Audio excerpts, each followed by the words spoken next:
Yo, what's good, everybody? It's your boy Steph from the Hot Moon Podcast, and I guess let the Tobias Harris sweepstakes begin.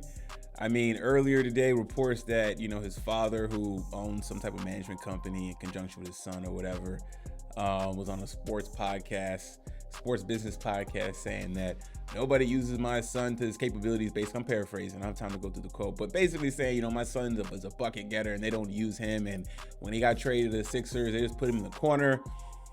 I just think your son's not that good. I mean, he's decent for an NBA player, but he ain't that nice. So, anyways, the 76ers are looking for trade partners to move Tobias Harris as he is entering his 1-year deal remaining at $39 million. I mean, I always thought that contract was just ludicrous, but I get it. At the time, he caught a good cycle in free agency to be viewed as a max player. I never thought that, but he was one of the better players, I believe, in that crop. So teams were like, if we couldn't get, a Kawhi Leonard or Paul George, or we couldn't trade for those kind of guys, whatever at the time, Tobias Harris was available. Okay, so now that this contract is coming to an end, reports are that the 76ers made a crack pipe deal of an offer to the Cavaliers for Jarrett Allen, Evan Mobley, and draft picks. I mean, no. Tobias Harris is not worth those two players combined and draft picks. He's 30 years old. He averaged 14.7 points. Okay, he had a couple decent games in these playoffs, but a lot of times he came up short. His defense is not that good. I know people are like, oh, well, people didn't use Doc didn't really use him. People made excuses for Tobias Harris. People were like, oh, well, he only became just a spot up shooter, and they didn't really utilize him the best. I mean, there's some elements of coaching, but at the same time, the players got to step up, man. When you get the ball in your hand, create. You know what I'm saying? Force the coach to use you in a different role when you step up. You know what I'm saying? Just because a coach, doesn't orchestrate an offense for you and makes you feel like you're just a spot up guy. No, demand the ball. If not, when you get the ball, start creating plays for others and get to the rim, start finishing, scoring, start showing that, hey, I can do more than be a spot up guy. You can actually start running some offense through me.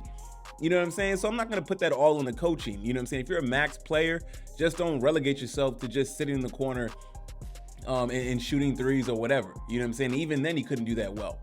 His dad was talking crazy on that podcast. You know what I'm saying? Like, I get it, that's your son.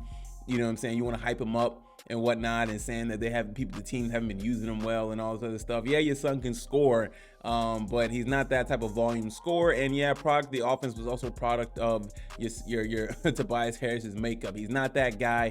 Never was that guy. Like I said, he got caught in that offseason cycle in 2019 to sign that crazy max contract. But I mean, the 76ers, no.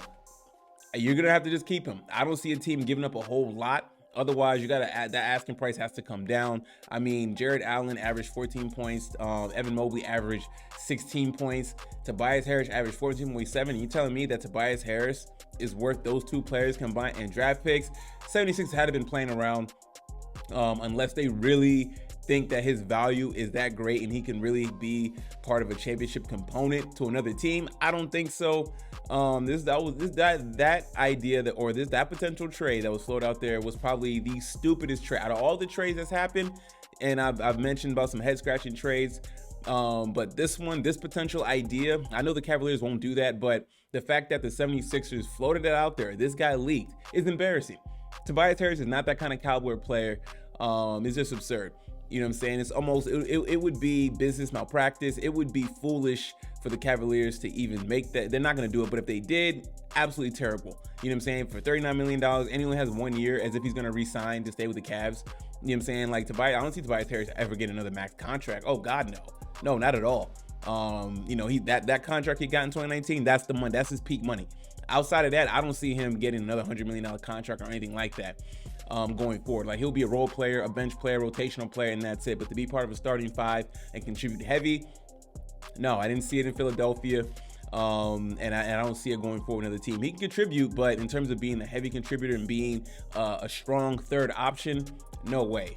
So 76ers, you can hold on to him, because I mean he's gonna be part of your future for one more year, but I mean, or you're just gonna have to lower that asking price. I mean, I don't know what you can get back for him, but you're definitely not gonna get a Jarrett Allen and an Evan Mobley type of players combined and draft picks. You out of your mind, crazy. Let me know what y'all think about that potential idea that was floating around. Anyways, guys, thanks for watching the video. Please like, subscribe. I'm out.